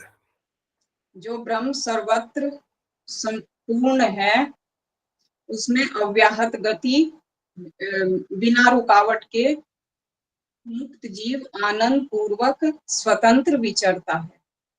चलिए धन्यवाद, आपने अच्छा प्रयास किया, ऐसी बात नहीं है, क्योंकि जब शुरुआत करते हैं या थोड़ा समय जिसमें लग जाता है, कई बार घर की और समस्याएं भी आ जाती हैं, उस कारण से कोई कोई बीच में बात ऐसी आ जाती है, अर्थात फिर भी आपने जो कुछ किया बड़ा अच्छा किया है। चलो जी, अब ये वाली परीक्षा समाप्त हो गई। सत्यार्थ प्रकाश नवा समुल्लास, ये परीक्षा संपन्न। अब ये आगे नहीं होगी, आगे जो बुधवार ही आएगा ना, बुधवार को आप, अच्छा ये बताओ बुधवार के लिए तैयार हो? जो मैंने मंत्र व्याख्या के लिए बोल रखा है, तैयारी होगी कि नहीं? क्या जवाब है? हाँ जी आचार्य जी। हो गई है सबकी? हुई है कि हाँ हिलाओ, सिर हिलाओ तो पता लगेगा ना। आचार्य जी चल रही है। चल रही है तो कोई बात नहीं, जिसका नाम जब आएगा उसी हिसाब से आप अपना, मैं नाम तो आपको बता चुका हूं और लिस्ट में डाल दूंगा किसका क्रम क्या है। ये नहीं बताऊंगा किसने क्या करना है, वो मैं बता चुका हूं। कौन से मंत्र की आपने व्याख्या करनी है, पूरी संध्या की बात है उसके अंदर, और शुरुआत गायत्री मंत्र से है। जिसका नंबर जैसा है वो उसी हिसाब से करेगा। मैं क्रम डालूंगा, बस आपका नाम होगा और क्रम संख्या होगी कि आपने इस तरह से संध्या की पूरी व्याख्या करनी है, आपका जो मंत्र आपके हिस्से में आ गया है। तो अब हम, आचार्य जी हमें तो नहीं पता है। किसको नहीं पता? मैंने सबको कहा ही नहीं है। तो हमारे पास ना व्याख्या है ना मंत्र, हमें पता तो हो चाहे ना करें। आपको अवसर मिलेगा इसके बाद, जो चाहेंगे उनको मिलेगा, क्योंकि पहले जो मैंने जिनका नाम रखा है उनका कारण है उनकी योग्यता, कितना कितना वो कैसा कैसा उत्तर देते हैं, बताते हैं, और पहले उन्होंने कैसे कैसे अंक प्राप्त कर रखे हैं, उस आधार पर ये कार्य हो रहा है। और जो जिनका नाम नहीं बोला गया है उनको अवसर मिलेगा जरूर। अगर आप इसके अलावा जितने भी बाकी बचेंगे सबको भी मिल जाएगा। आपके नाम के लिए अगर एक मंत्र आ गया तो जिनको 20 को फिर मौका मिलेगा, तो उसके बाद फिर आगे बचेंगे अगर, तो उनको फिर किसी और मंत्र का अवसर मिल जाएगा। बस यदि आप चाहेंगे सभी के सभी इस प्रकार से व्याख्या करना, तो आपको सबको अवसर दे देंगे। आचार्य जी व्याख्या का हमें पहले कहाँ से मिलेगी ये भी तो बताओ। व्याख्या तो हम बता चुके हैं, और अब दोबारा नहीं बताएंगे अभी, क्योंकि अब परीक्षा होने वाली है अब। तो जो बाद में जुड़े हैं वो आपका क्या कहलाएगा वो आप सोचो, कि आपका सौभाग्य या कुछ और है। आचार्य जी आज भी मेरा दुर्भाग्य रहा, जो मेरे को प्रश्न अच्छे से याद थे वो तो आए नहीं, दूसरे आ गए। ऐसे ही होता है, परीक्षा की तैयारी करनी होती है पूर्ण, क्योंकि जो बच्चे कभी कभी जब परीक्षा शुरू में दे रहे होते हैं ना, वो सोचते हैं चलो एक लेसन थोड़ा वो छोड़ देता हूँ, और बाई चांस उसी में से आ जाता है, तो फिर उनकी तो हालत खराब हो जाती है। चलो जी, अब ये वाली बात तो अब क्लियर हो गई, स्पष्ट हो गई कि आगे क्या प्रोग्राम है। और भी परीक्षाएं आपकी होनी है, अभी खत्म नहीं हुई हैं, वो होती रहेंगी, लगातार चलती रहेंगी। और इसके बाद 10वां समुल्लास आपका शुरू करना है। ये परीक्षा होने के बाद जो भी मंत्र के व्याख्या की बात है, उसके बाद 10वां समुल्लास शुरू होगा, और उसके प्रश्न उत्तर तैयार हो चुके हैं। जब ये पढ़ा देंगे आपको, फिर आपको प्रश्न उत्तर भेज दिए जाएंगे। और जो शकुंतला जी जैसे कह रही हैं, इनको कुछ नहीं पता लग पा रहा था, कारण तो था कि बाद में जुड़ी हैं, तो अब उनको वो सब मालूम पड़ जाएगा कि प्रश्न उत्तर कैसे आपके पास आते हैं और कैसे उनकी तैयारी करनी होती है। 50 प्रश्न होंगे, और अब इस बार माफी नहीं मिलेगी। 10 प्रश्न पूछे जाएंगे और 50 के 50 में से पूछे जाएंगे। अब थोड़े विद्वान हो गए हो ना, थोड़ा विदुषियां बन गए हो, तो अब थोड़ी मेहनत ज्यादा कर लेना इस बार। आचार्य जी एक क्वेश्चन हर बार ये अवसर नहीं मिलेगा कि पहले 25 में से पूछो फिर 25 में से पूछो। खोपड़ी तो मेरी खराब हो जाती है, कितना कितना लिखना पड़ता है, सोचो ना कितना लिखना पड़ता है। ये पूरी लिस्ट बनाओ, फिर दूसरी बार लिस्ट बनाओ। इसलिए एक बार में 10 प्रश्न पूछूंगा, तो इसके लिए आपको तैयारी करनी पड़ेगी। 5 नंबर का एक प्रश्न होगा, अंक तो 50 ही होंगे। और इसलिए पहले से जो आपको जब दे दूंगा प्रश्न उत्तर लिख करके, हाँ शशि देवा जी पूछता हूँ आपसे, 1 मिनट रुक जाओ, तो उनको अच्छी तरह से याद करना, तैयारी करना, और बोलने का ढंग रिपीट नहीं करना, एक अच्छे ढंग से युक्ति युक्त, जो उसका चाहे मेरे वाले शब्दों का प्रयोग ना हो कोई बात नहीं, वो आवश्यक नहीं है, लेकिन अर्थ वही का वही स्पष्ट होना चाहिए, ये आवश्यक होगा। चलिए जी, आशा जी बोलो, माइक ऑन करिए पहले, माइक अभी नहीं हुआ। माइक तो ऑन है आचार्य जी, उनका पता नहीं लीड लगा रखी है। अच्छा, यहाँ तो माइक दिख ही नहीं रहा ना कि माइक ऑन हुआ है कि नहीं हुआ। नहीं है जी, माइक ऑन नहीं हुआ, या तो लीड लगाइए तो हटा दीजिए, दिखाई तो दे रहे हैं यहाँ पर। माइक ऑन कीजिए आशा जी, माइक ऑन कीजिए। माइक ऑन नहीं हुआ जी अभी भी। आचार्य जी मैं पूछूं जब तक एक प्रश्न? हाँ पूछो, जब तक पूछो। आचार्य जी जैसे वो षटक संपत्ति का जो छठा वाला है ना, कि चित्त की एकाग्रता तो समझ में आ गई, इसका समाधान क्यों है? दोबारा बोलो, क्या बोल रहे हो? जो चित्त की एकाग्रता वाला है ना, लास्ट वाला पहला शम दम उपरति तितिक्षा हाँ, और श्रद्धा, और फिर समाधान का क्या मतलब हुआ? समाधान का अर्थ क्या लिखा हुआ है यहाँ पर? हमने चित्त तो की यही बोला ना, चित्त की एकाग्रता। हाँ हाँ हाँ। तो आप क्या समझ रहे हो? समाधान माने कि एक मैथ्स का क्वेश्चन दिया था वो हल हो गया, ये मतलब होता है समाधान माने? यही बात ही समझ में नहीं आ रही कि ना ना ना ना, इसका ये अर्थ नहीं है। समाधान का मतलब होता है चित्त की एकाग्रता। जैसे क्लास में हम अगर बच्चों को कोई बात सुना रहे हैं, समझा रहे हैं, सिखा रहे हैं, और एक बच्चे का चित्त जो है अर्थात ध्यान जो है वो वहां पर नहीं है, वो एकाग्र नहीं है, बैठा तो वही है ना, लेकिन बैठा होने पर भी चित्त की एकाग्रता न होने के कारण वो बात को नहीं समझ सकता, इधर उधर चली जाएंगे, शब्द कानों में पड़ भी रहे हैं और वो क्या बोल रहा है उसके बाद जो हमने उनको समझाया था। थोड़ी हंसी की बात है, पहले भी बताइए फिर बता देते हैं क्योंकि प्रसंग छेड़ दिया आपने। दिल्ली के दर्शनीय स्थानों के बारे में बताया जा रहा था और ये बताया था, बहुत सारे नाम लिए और अंत में कहा दिल्ली में कुतुब मीनार है, और समझ में आ चुका था हमारे को कि बच्चे का जो ध्यान है वो कहीं और है। खड़े हो जाओ, खड़ा हो गया बेचारा, बोलो क्या कहा अभी, अंतिम वाक्य क्या बोला? तो बच्चा कह रहा है अभी आपने कहा है सर दिल्ली में कुत्ता बीमार है। हो गई ना चित्त की एकाग्रता? कहा रहा है दिल्ली में कुतुब मीनार है, कुत्ता बीमार है, उसके आसपास वाले शब्द उसने समझ लिए बस।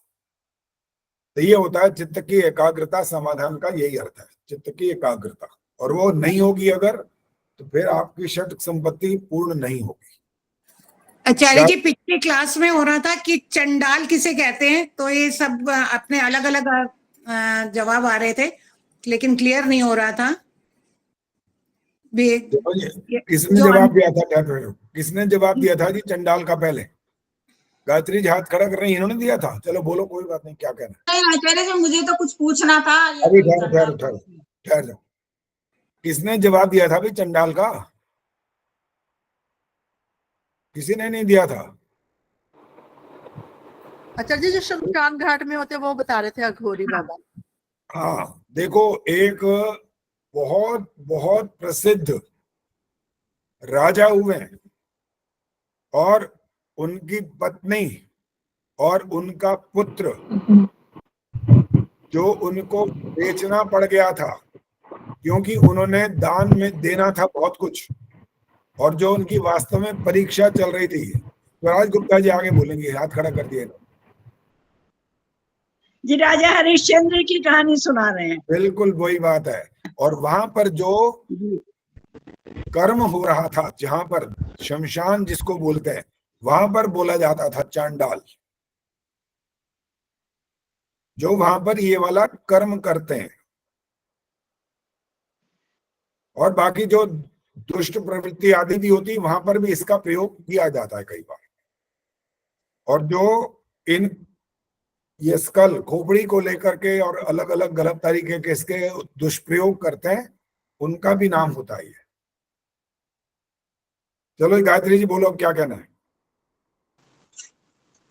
आचार्य जी, मेरा भी ये षटक संपत्ति वाले का है। ये जो दूसरा है इसमें दम, इंद्रिय और शरीर को व्यभिचार आदि से हटाकर जीतेंद्रिय बनना। ज्यादातर लोग इसको बनाना बोल रहे थे, तो बनना मेरे हिसाब से तो बनना सही लग रहा है। खुद जीतेंद्रिय बनना आत्मा का।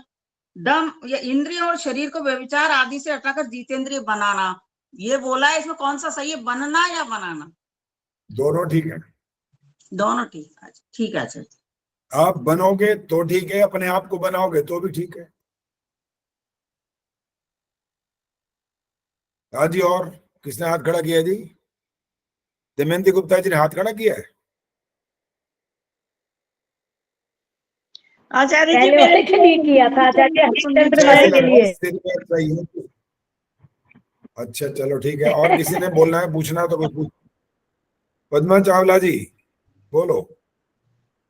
इसके बाद सुधीर कुमार। मैं तो वही बता रही थी कि महाराजा हरिश्चंद्र की कहानी, वो प्रश्न पूछ रहे थे ना। पूरी कहानी नहीं सुनानी, बस बोला संकेत करना था, वो हो गया। सुधीर कुमार आइए। आचार्य जी नमस्ते। हाँ नमस्ते जी। आचार्य जी एक क्वेश्चन पूछना था। जो हम जब आचमन करते हैं ना, एक्चुअल हाँ। पहले आपने बताया भी हुआ है लेकिन मैं भूल गया। बोलो। मुख में एक बार और बाकी 2 बार, ये क्यों करते हैं? अगर रिपीट कर देते। अच्छा, मुख में नहीं करते, यहाँ पर ये जो हमारे हाँ, ओष्ठ है इसके नीचे, मुख के यहाँ नीचे। स्पर्श करते हैं। हाँ जी, हाँ ओम जी। वांग म आस्येस्तु ये बोलते हैं जब, क्योंकि जहाँ इसमें जो शब्द या मंत्र बोला गया है उसमें बोला गया मेरे मुख में वाणी विद्यमान रहे। ठीक है। हाँ जी। अब आगे आ गया नसोर में प्राणोस्तु। अब नसोर में क्या क्या मतलब होता है? ये 2 है, 2 है, ये एक नहीं। अब आंखें भी 2, कान भी 2, भुजाएं भी 2, जंघाएं भी 2, इसलिए बाकी जगह 2 बार और यहाँ पर 1 बार बस। आपने कुछ और बताया थे, मुंह से कुछ खाते भी हैं और 2 काम करते हैं। वो यहाँ पर नहीं था विषय, वो अलग बात है। गलत। आपकी ज्ञानेंद्रीय और कर्मेंद्रीय जो जबान है वो वहां की बात हो रही है, आप जो कुछ बोल रहे हो। ठीक है सर। ज्ञान किस बात का है? रस पता लगता है इसको, स्वाद का पता लगता है, और दूसरा काम ये जो मैं कर रहा हूँ बोल रहा हूँ, ये वाला 2 का संबंध अलग है। ठीक है सर। कभी कभी विषय एक होता है और लेकिन उसका संबंध कहीं किसी और बात से होता है, तो उसकी व्याख्या उस प्रकार से फिर होती है। हाँ जी। और ये गायत्री गुप्ता जी फिर हाथ खड़ा हो गया।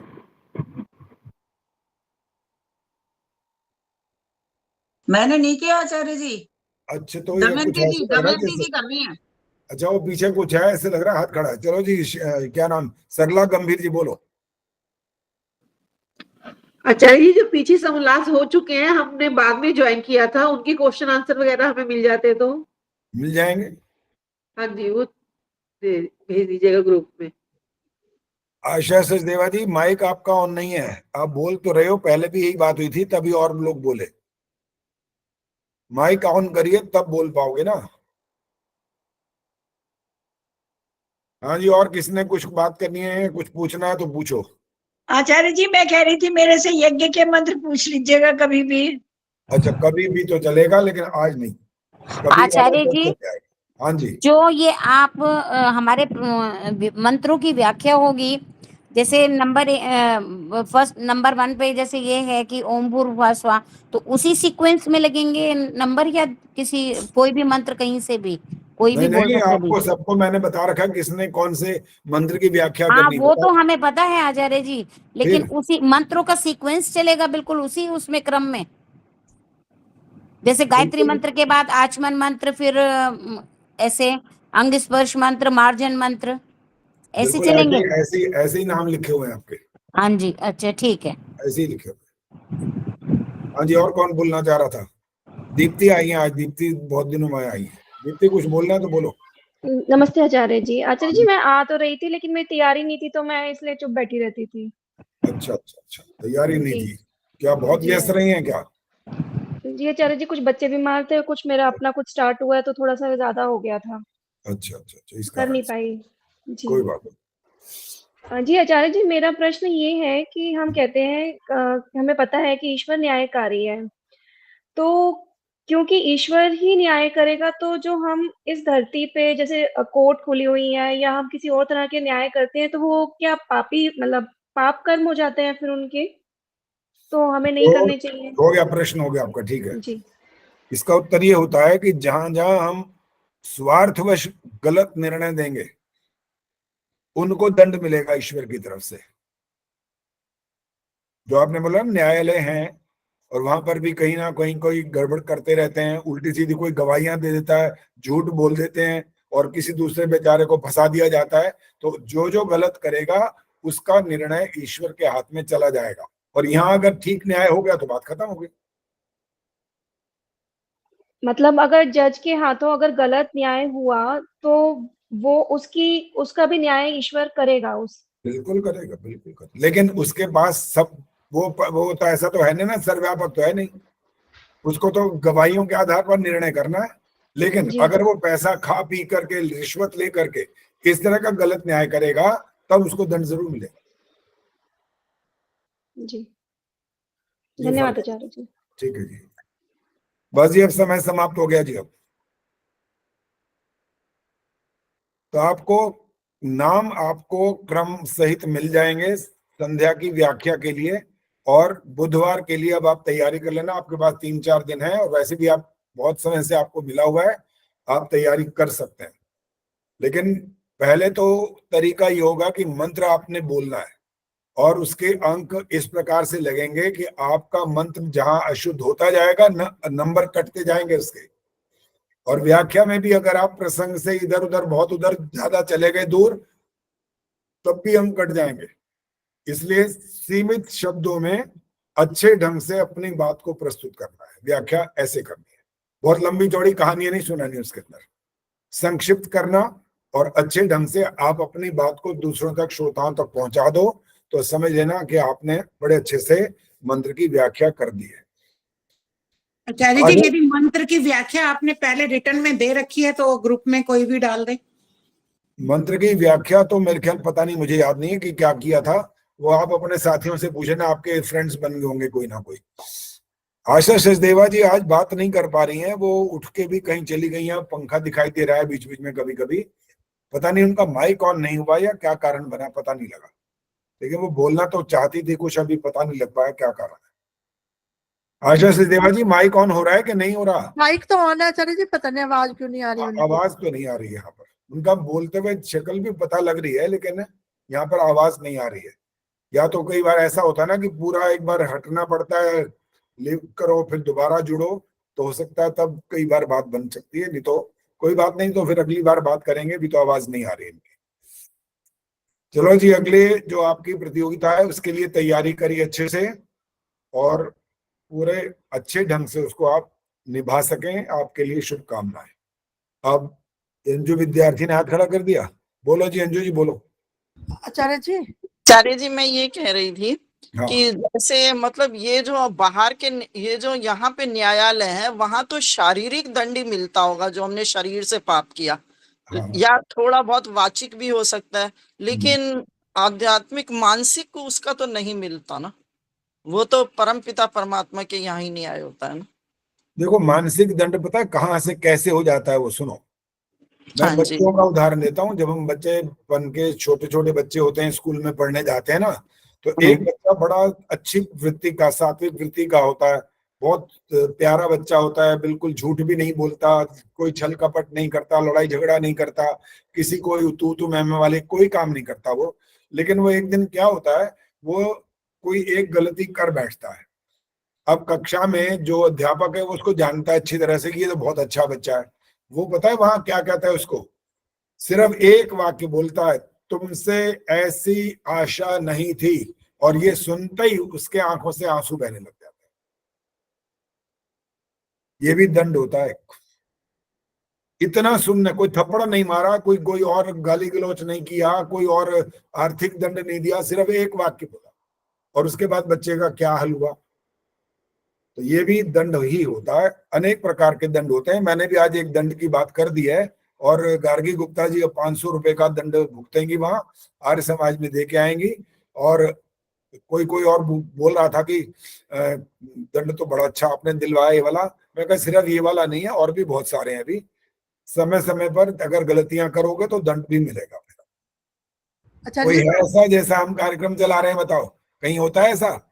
आचार्य जी कुलभूषण जी कह रहे हैं रसीद वर्ष इसमें डालेंगे मंत्र उदय पे। क्या कह रहे हैं? रसीद डालेंगे मंत्र उदय पे आपने। हाँ ठीक है, बहुत बढ़िया, ठीक है, बिल्कुल सही है, बहुत अच्छा।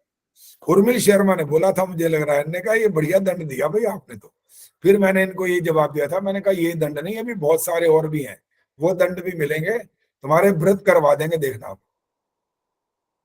अब उस दिन मंत्रोदय में एक अलग से दंड कोष बनाओ जी। दंड कोष? अच्छा मंत्रोदय का अलग से दंड कोष बनाए। चलो सुझाव तो आपने दे दिया, देखते हैं, विचार करते हैं क्या करना है क्या नहीं करना। चलो जी अब बातचीत बंद करो। आचार्य जी किस बात का दंड मिला था हमें भी बता दीजिए। किस बात का मिलेगा? गलती करके नहीं, दमयंती जी को किस बात का मिला था दंड? किसको? दमयंती जी का कह रहे हैं ना आप। तो आपने सुना ही नहीं ढंग से, मैंने उनका नाम ही नहीं बोला, मैंने तो बोला है गार्गी गुप्ता बोला है। अच्छा, तो गार्गी गुप्ता। अब सुनो, बोलो मत, सुन लो। मैंने ये कहा था कि देखो आज मंत्र पाठ कौन करेगा, तो इन्होंने हाथ खड़े करे कई जनों ने। मैं कहा ये सुन लो, बहुत दिन हो गए सिखाते हुए, रोज बोलते हैं, और जो शुद्ध बोलते हैं उनको हम शाबाशी भी साथ साथ दे देते हैं। अब अगर मंत्र बोलने में गलती हुई तो आपको दंड भरना पड़ेगा। तो जिन्होंने फिर भी हाथ खड़े रखा, तो इन्होंने 2 गलतियां कर दी वहां। वही बोला, वही बोलना था, बस यही फर्क था। तो मैंने कहा ये तो गलती होगी तो दंड मिलेगा। कहने जी आचार्य जी 2 क्या दंड है? मैंने कहा 500 रुपए का दान करना पड़ेगा, मेरे को नहीं करना, हमारे समाज में करते। चलो जी बस। आचार्य जी मेरा भी एक सुझाव है, एक छोटा सा। हाँ बोलो जी, बोलो जरूर। जैसे अभी हम 1 महीने से लिख रहे हैं कि जब आप कक्षा ज्वाइन कर जाए, अगर आप आ गए तो कोई नमस्ते नहीं करेगा। हाँ। मैंने अभी भी देखा है कि 20-20 मिनट के बाद में ज्वाइन करते हैं और वो नमस्ते करते हैं वो। हाँ चलो ये वाला मेरा दंड भी ऐसा शुरू सुझाव करेंगे, है ठीक कि उनको 10 मिनट के लिए बिल्कुल क्लास से बिल्कुल बाहर कर दिया जाए। बिल्कुल नहीं, क्लास से बाहर नहीं करेंगे, उनको भी दंड देंगे। ये वाली बात आपने बिल्कुल ठीक याद दिला दी, बढ़िया किया। ये तो आपने लिखित रूप में डाल रखा है भाई, कोई इसका मतलब ध्यान से पढ़ता ही नहीं है, और पढ़ता तो हवा में उड़ा देते हैं कि होने तो जो बोल रहा है, जो लिख रहा है लिखने तो, हमें क्या फर्क पड़ रहा है? फर्क पड़ेगा। आप देखना जब दंड व्यवस्था होती है ना, अरे भाई एक बात सुनो, अगर ये दंड व्यवस्था बंद हो जाए ना, सत्यानाश हो जाएगा पूरे विश्व का। ये दंड व्यवस्था ही है जो संभाले बैठी है, इसलिए दंड व्यवस्था बहुत जरूरी होती है। ये दंड व्यवस्था का मतलब ये नहीं होता कि बच्चे ने गलती करी तो हड्डियां तोड़ दो उसकी, ये मतलब नहीं होता है।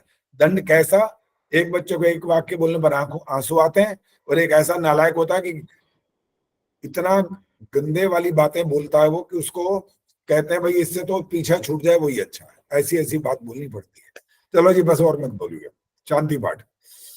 ओम देव शांतिरंतरिक्षम शांति, पृथिवी शांतिरापः शांतिरोषधयः शांति, वनस्पतयः शांतिर्विश्वे देवाः शांतिर्ब्रह्म शांति, सर्वं शांति शांतिरेव शांति, सा मा शांतिरेधि। ओम शांति शांति शांति। जो बोले सो अभय। जगत गुरु महर्षि दयानंद की जय हो की जय। आर्य समाज वेद की ज्योति, ओम का झंडा, वैदिक ध्वनि,